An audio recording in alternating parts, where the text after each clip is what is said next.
উখিয়াতে একটা বন দখল হয়েছে, ফরিদুল আলম নামে এক ভদ্রলোক সে দখল করেছে। আমরা সন্ধ্যের ভিতরে ওটাকে আমরা আবার পুনর্দখল নিয়েছি এবং তাকে ওখান থেকে উচ্ছেদ করা হয়েছে। আমাদের প্রাইম এজেন্ডা হচ্ছে 25 কোটি গাছ লাগানো, আমাদের নির্বাচন অঙ্গীকার ছিল। তো সেটা নিয়ে আজকে মূলত আমরা আলোচনা করেছি।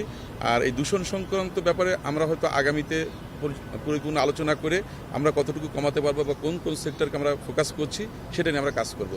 আর অন টাইম সিঙ্গেল যে ইউজ যে পলিথিন যেটা আছে সেটা নিয়ে আমাদের অবস্থানও আগে যে সরকার ছিল বা যারা ইন্টারিম গভর্নমেন্ট যে রেগুলেশনগুলো দিয়েছে সেটাকে আমরা ইমপ্লিমেন্ট করব। কারণ এই যে প্লাস্টিকগুলো আমাদের দূষণ হচ্ছে, পাশাপাশি আমাদের এই যে ড্রেনগুলো ব্লক করতেছে, আমাদের জলবদ্ধতা তৈরি হচ্ছে। তো সুতরাং এইগুলো নিয়ে আমরা মন্ত্রণালয়ে আলোচনা করছি। সুতরাং দূষণ এবং জলবদ্ধতা সহ অন্যান্য যে ব্যাপারগুলো আছে এইগুলো নিয়ে আমাদের ইন্টারনালি ডিসকাশন চলছে।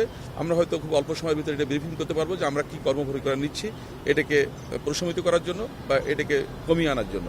কারণ পুরোপুরি তো নির্মূল করা সম্ভব না এই মুহূর্তে, আমাদের কমিয়ে আনার জন্য কিছু পদক্ষেপ আমরা নিচ্ছি এবং আশা করি যে খুব দ্রুতই আমরা এটা নিয়ে কাজ করতে পারবো। কারণ বিগত ইন্টারিম গভর্নমেন্ট আমাদের কিছু সুপারিশ করে গেছেন এবং মন্ত্রণালয়ের সচিব মহোদয় এ সম্পর্কে আমাদেরকে ব্রিফিং করেছেন। আশা করি আমরা খুব দ্রুত এই ব্যাপারে আপনাকে জানাতে পারবো। গতকাল সকালে মন্ত্রী মহোদয় আমাকে জানালো যে উখিয়াতে একটা বন দখল হয়েছে, ফরিদুল আলম নামে এক ভদ্রলোক সে দখল করেছে। আমরা সন্ধ্যের ভিতরে ওটাকে আমরা আবার পুনর্দখল নিয়েছি এবং তাকে ওখান থেকে উচ্ছেদ করা হয়েছে। তো আমরা মন্ত্রণালয়ের যে রিপোর্টগুলো পাচ্ছি বিভিন্ন জায়গা থেকে, যত আমরা নতুন দায়িত্ব নিয়েছি আমাদের সব কিছু আমাদের কাছে ইনফরমেশন নাই।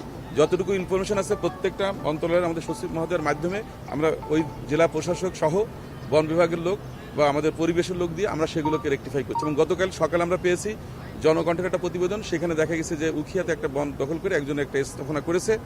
সেটা আমরা সন্ধ্যার আগেই এটাকে কিন্তু অপসারণ করেছি। আর সুন্দরবন কেন্দ্রিক যেগুলো আছে সেগুলোতে আসলে এগুলো ইকোলজিক্যাল ব্যাপার বা কোস্টাল এরিয়া, এখানে আমাদেরকে এটাকে দেখতে হবে যে কতটুকু আমাদের দখল হয়েছে বা কী হয়েছে সেটা পরে আমরা কথা বলতে পারবো। প্ল্যান করছি গাছ লাগানোর জন্য। আমাদের অন্যতম টার্গেট হচ্ছে আমাদের যে উপকূলের যে স্তরগুলো আছে বা মেঘনা অববাহিকা যে জায়গাগুলো আছে সেখানে আমরা ম্যানগ্রোভ প্রজাতির গাছগুলো লাগাবো।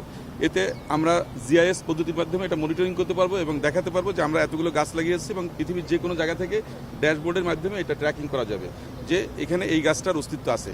তখন সেই গাছের জন্য আমরা কার্বন ক্রেডিটটা আমরা মানে ক্লেম করতে পারবো বা আমরা আদায় করতে পারবো।